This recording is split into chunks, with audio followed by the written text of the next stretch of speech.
السلام عليكم ورحمة الله وبركاته. معكم محمد طارق من قناة ميدو فندي. النهاردة هعلمكم ازاي ظهور شاشة الموبايل الاندرويد على شاشة اللابتوب او الكمبيوتر.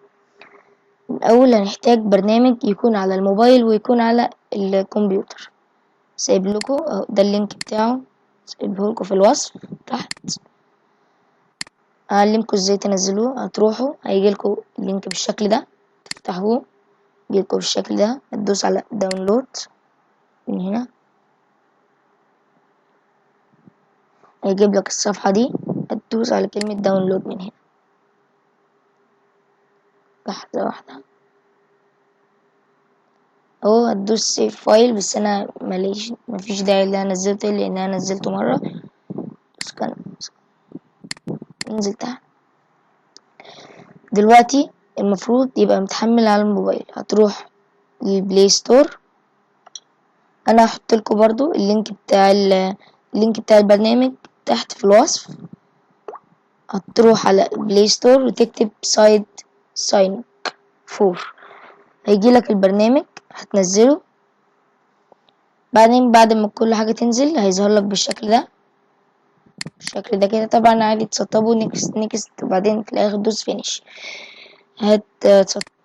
هتسطبه، بعدين هتدوس كليك يمين، بعدين دوس اوبن ساين. استنى شوية،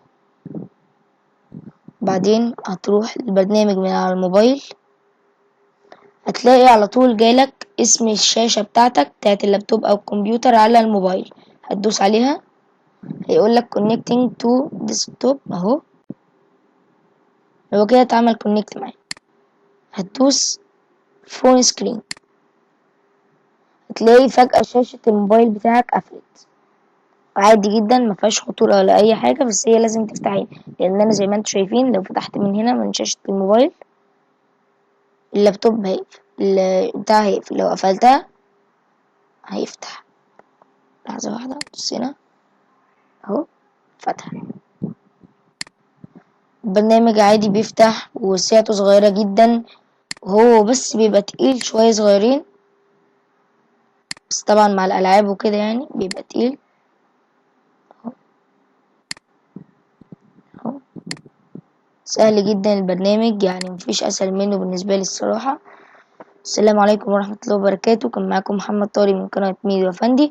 ياريت خش نعمل سبسكرايب ياريت يعني، عشان ده أول فيديو ليا. أي حاجة انتوا عايزينها تاني، أي حاجة عايزينها اكتبوها لي تحت في الكومنت وأنا هقراها وأعمل لكم على طول. السلام عليكم.